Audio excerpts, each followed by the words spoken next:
నిందితుల్ని పట్టుకోవాల్సిన police అధికారి దొంగగా మారాడు. పాత నేరస్తుడితో కలిసి చోరీలు చేయడం మొదలుపెట్టాడు. చివరికి అడ్డంగా దొరికిపోయాడు. దొంగతనాలకు పాల్పడుతున్న ఇద్దరు నిందితుల్ని కర్నూలు పోలీసులు అరెస్ట్ చేశారు. చోరీలకు పాల్పడుతున్న వారిలో ఒకరు కానిస్టేబుల్ కావడంతో ఈ కేసు సంచలనంగా మారింది. ఇంతకీ ఈ ఇద్దరు దొంగలు పోలీసులకు ఎలా దొరికిపోయారు? వీరు చేసిన ఏ తప్పు పోలీసులకు దొరికిపోయేలా చేసింది? Let's watch this story.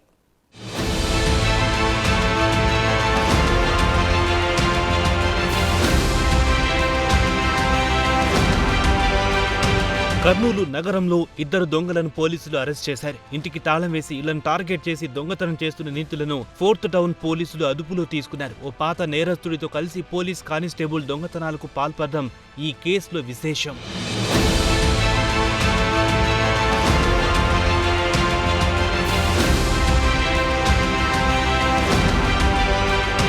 Kurnool APSP 2వ బెటాలియన్లో కానిస్టేబుల్గా పనిచేస్తున్న కృపానందం పాత నేరస్తుడు జగదీష్తో చేతులు కలిపాడు. గన్నవరం సబ్ జైల్లో విధులు నిర్వర్తిస్తున్న సమయంలో అక్కడే ఉన్న ఖైదీ జగదీష్తో పరిచయం ఏర్పడింది. వీరిద్దరూ తరచూ మాట్లాడుకునే క్రమంలో ర్యాప్ పెరిగింది. కలిసి దొంగతనాలు చేయాలనే స్థాయి వరకు స్నేహం పెరిగింది. అక్కడి నుంచి కొంతకాలం పాటు వారిద్దరికి సమయం అనుకూలించింది. కర్నూలు పలు ప్రాంతాల్లో దొంగతనాలు చేశారు. ఇద్దరు కలిసి ఇల్లు తాళాలు పగలగొట్టి బంగారం, నగదు దోచుకున్నారు. దొంగతనం చేసిన ఆభరణాలను కృపానంద్ కుప్పవరం మార్కెట్లో అమ్మి డబ్బు చేసుకుంటున్నారు.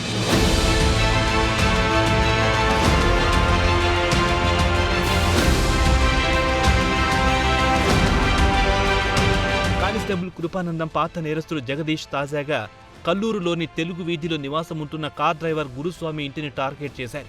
స్వామి ఇంట్లో లేని సమయంలో దొంగతనం చేశారు. సుమారు 11 తులాల బంగారు ఆభరణాలను, 15,000 నగదును దొంగతనం చేశారు. బాధితుడు పోలీసులను ఆశ్రయించాడు. గురుస్వామి ఫిర్యాదుతో కేసు నమోదు చేసిన పోలీసులు రంగంలో దిగారు. పలు కోణాల్లో దర్యాప్తు చేపట్టారు. హ్యూమన్ ఇంటెలిజెన్స్ తో పాటు సాంకేతిక సాయంతో పోలీసులు కేసును ఛేదించారు.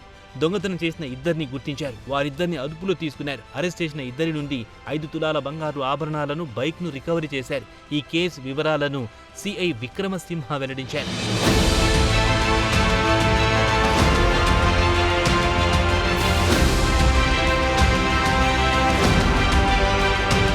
నిందితులు ఇద్దరిని అరెస్ట్ చేసి వారి వద్ద నుండి 4.2 తులాల బంగారం, ఓ ద్విచక్ర వాహనం స్వాధీనం చేసుకున్నారు. అనంతరం రిమాండ్కు తరలించారు. జగదీష్పై ఇప్పటికే 25 కేసులు నమోదయ్యాయి. మరోవైపు కానిస్టేబుల్ కృపానంద్ గతంలో ఖమ్మం పోలీసులు పట్టుకుని 2 సార్లు సస్పెండ్ చేసినట్టు వెల్లడైంది. శాంతి భద్రతలను కాపాడాల్సిన ఓ పోలీస్ కానిస్టేబుల్ దొంగతో చేతులు కలిపి దొంగతనాలు చేయడం విచారకరమని స్థానికులు ఆగ్రహం వ్యక్తం చేస్తున్నారు.